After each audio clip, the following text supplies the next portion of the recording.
Buenas tardes, estimadas amigas, estimados amigos. Espero que quienes provienen de otros países estén teniendo una grata estancia acá en Guatemala. Como ustedes escucharon, pues soy profesora universitaria y generalmente pues utilizo apoyo audiovisual o pues trabajo a capela. Pero en esta oportunidad, considerando que ustedes han tenido jornadas muy intensas y muy productivas, desde luego, pues preparé mi presentación por escrito para no excederme del tiempo asignado. Y pues inicialmente quiero agradecer el alto honor de ser invitada a participar en esta jornada final del Seminario Internacional de Presupuesto Público,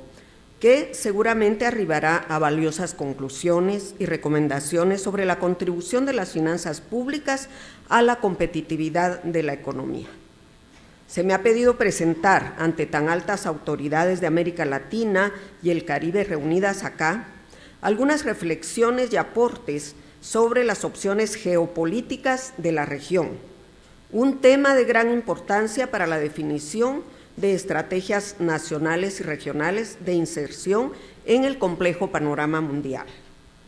Para ello es indispensable abordar el análisis del punto de inflexión que también se le ha llamado cambio de ciclo del sistema internacional contemporáneo y del proceso de globalización y sus implicaciones para la región de América Latina y el Caribe.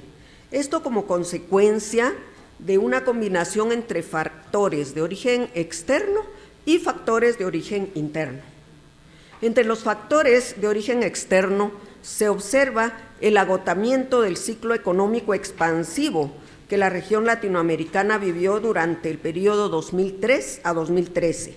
y el surgimiento de nuevos elementos en el escenario económico internacional que generan incertidumbre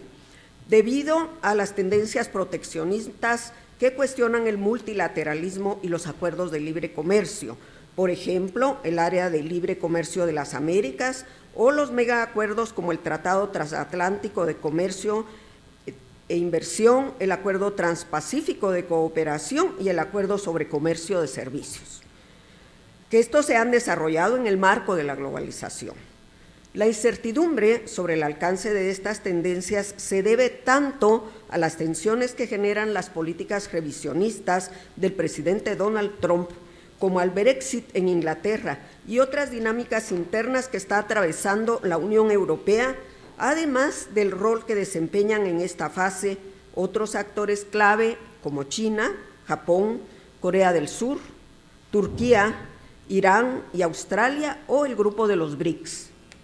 Otro factor a considerar es el desplazamiento del polo de atracción económica y geopolítica desde el Atlántico hacia el Pacífico y el surgimiento de Asia-Pacífico, Indo-Pacífico, la Gran Eurasia, así como la crisis del Medio Oriente,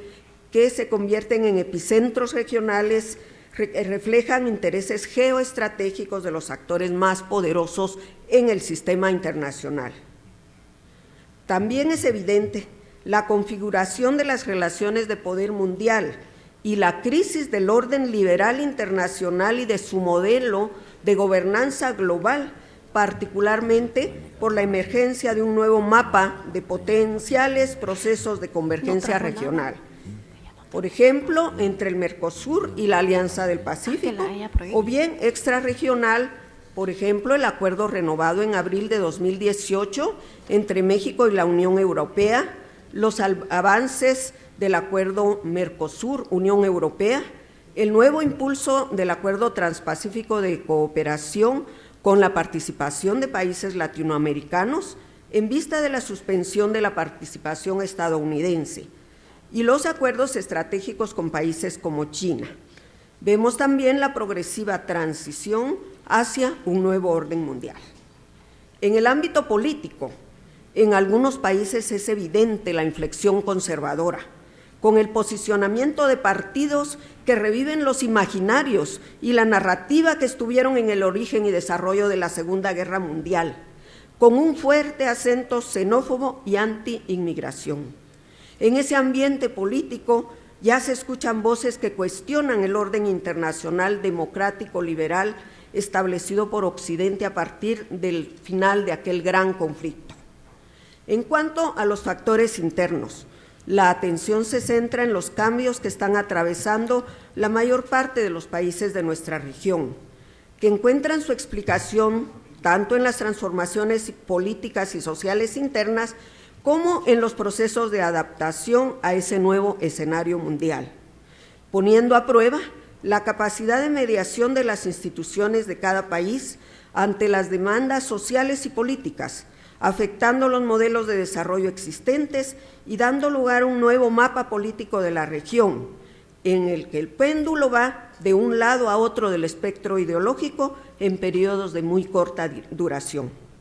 A ello debe agregarse la creciente influencia en la comunicación y en el debate político de las redes sociales y el advenimiento de la posverdad.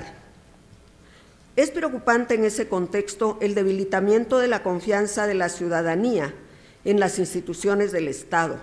el descrédito de los partidos políticos y la percepción por parte de la ciudadanía de que la democracia no ha sido capaz de dar respuesta a las demandas de bienestar y progreso social. Por otra parte, en el ámbito de la seguridad, fenómenos como el narcotráfico, el crimen organizado o la violencia ejercida por las pandillas que antes se circunscribían a algunos países de la región, hoy amenazan con extenderse. Y en cuanto a los recursos naturales, la población se ve expuesta al embate del cambio climático, la recurrencia de los desastres naturales y la depredación, que causan graves daños a la vida de las personas, a la economía y a la infraestructura. Los factores descritos demandan respuestas adaptativas y transformadoras por parte de los gobiernos y de los actores sociales, así como cierto grado de cohesión social necesaria para el diseño e implementación de una estrategia de inserción mundial. En ese sentido, la región de América Latina y el Caribe debe encontrar una respuesta estratégica a los nuevos desafíos que le presentan varios dilemas para su inserción internacional, lo cual debe hacerse desde una perspectiva que incluya una más activa participación ciudadana, en interlocución con organismos gubernamentales e intergubernamentales y una mayor diversificación y autonomía en sus políticas y vínculos con el exterior. Si bien, como se ha señalado, es decisiva la reconfiguración del mapa político regional en función de los cambios políticos y sociales que están en curso en cada país, también es fundamental comprender las nuevas dinámicas geopolíticas y geoeconómicas que se desarrollan en el ámbito global y que impactan las posibilidades de formulación de una agenda regional de desarrollo o de una visión conjunta de la estrategia regional. Para ello tenemos que plantearlos, como lo hacen importantes tanques de pensamiento regional, las siguientes interrogantes. ¿Estamos enfrentando efectivamente un periodo de posglobalización o un nuevo ciclo del orden internacional? Y si es así, ¿qué factores caracterizan este cambio de ciclo y cuáles son sus alcances? ¿Está en crisis el orden internacional surgido en Occidente, que ha regido desde fines de la Segunda Guerra Mundial? ¿Y cuáles serían los escenarios alternativos a futuro? ¿Cómo se reconfigura el mapa geopolítico internacional y el escenario económico global en el orden internacional emergente? ¿Cuáles son los nuevos polos de referencia geoeconómica y geopolítica en el actual contexto internacional? ¿Qué implicaciones tiene este cambio de ciclo para América Latina y el Caribe? ¿Qué desafíos y oportunidades presenta para nuestra región la reconfiguración del orden internacional? ¿Cómo repensar los proyectos de integración latinoamericana en esta fase de transición de la globalización? Lo primero que es preciso reconocer es que el sistema internacional se encuentra en una etapa de transición de su ordenamiento económico y geopolítico y que los gobiernos y sociedades de América Latina y el Caribe se encuentran en proceso de recomposición que demanda repensar y rediseñar tanto la gobernanza interna como los esquemas de relacionamiento internacional, de manera que se pueda hacer frente a estos cambios e impulsar una agenda propia de desarrollo en el nuevo ciclo económico y político global, en tanto que a pesar de su heterogeneidad y en algunos momentos fragmentación, la región se plantee una posición convergente y el desarrollo de una nueva narrativa regional acorde con los cambios del sistema internacional.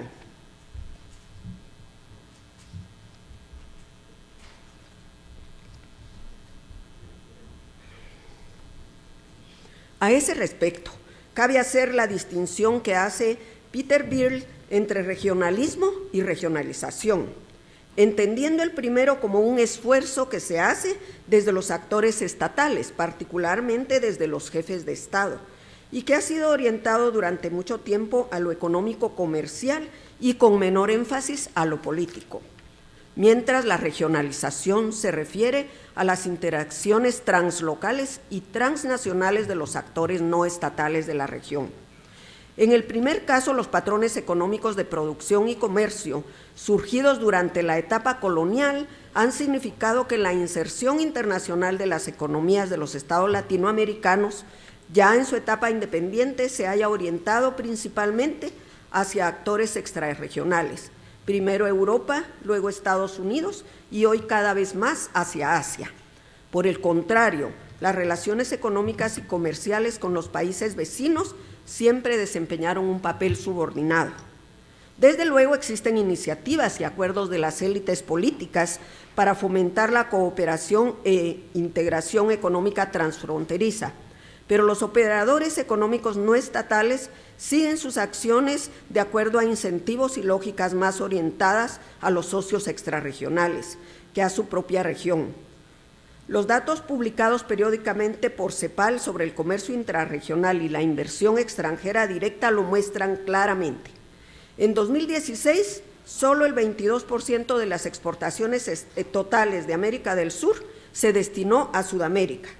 Para Centroamérica, la cifra correspondiente fue de 31% y para el Caribe de 29%. Los flujos de inversión extranjera directa hacia afuera de los países de América Latina y el Caribe,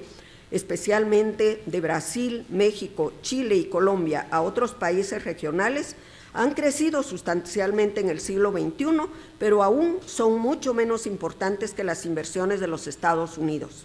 Asia, Europa. Esto explica por qué el regionalismo económico desempeña un papel subordinado para muchos países de América Latina, mientras que la cooperación bilateral y multilateral con socios externos es una alta prioridad. Pero el regionalismo económico es importante para América Latina y el Caribe, como lo ha señalado CEPAL, pues en un entorno internacional que se caracteriza cada vez más por la conformación de macrorregiones integradas, con mercados ampliados y normativas compartidas sobre el comercio y la inversión, la cooperación regional se convierte en una cuestión de sostenibilidad. El regionalismo económico debe ser complementado con nuevas formas de cooperación e integración regional. Esto es así, ya que la regionalización transfronteriza ha aumentado en muchas áreas y plantea nuevos desafíos para los estados-nación. Esto incluye, por ejemplo, cuestiones ambientales, procesos de migración intrarregional y extrarregional y problemas de seguridad. Mientras más estos desarrollos sean percibidos como desafíos comunes por parte de los gobiernos, mayor será la probabilidad de que se realicen esfuerzos para desarrollar el regionalismo en estas áreas. Para ello se requiere de un esfuerzo colectivo que fortalezca las capacidades de los gobiernos, de los centros de investigación, de las organizaciones de la sociedad civil y de los tanques de pensamiento de la región, para generar un debate entre decisores políticos, analistas, académicos, redes y organizaciones de la sociedad civil de la región y fuera de ella, que permita abordar los principales desafíos que plantean los cambios en curso desde una perspectiva multisectorial y multidimensional. Una clave para ello puede ser la de optar por una apuesta regionalizadora propia, que sepa integrar los aspectos positivos de la liberalización aperturista con las lógicas de fortalecimiento institucional y generación de confianza mutua. Pero esto solo puede suceder si, más allá de la interpretación de la política regional en clave partidista y de gobierno, se hace con un sentido de Estado y de región, con un origen y un destino común. Muchísimas gracias.